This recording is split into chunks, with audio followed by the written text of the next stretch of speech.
આજે આપણે બનાવીશું ચોળાફળી. ચણાનો લોટ, અડદનો લોટ, હળદર, પાણી, ખાવાનો સોડા, મીઠું, તેલ.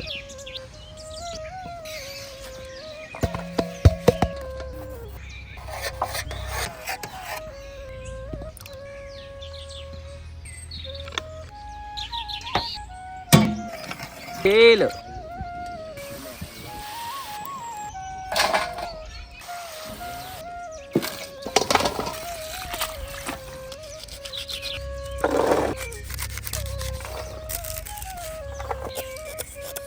પુદીનો, ધાણા, લીલા મરચા, આદુ, મરી પાવડર, મીઠું, પાણી,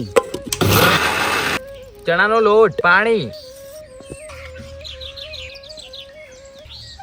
ચોળાફળીનો મસાલો. ચોળાફળી જોરદાર.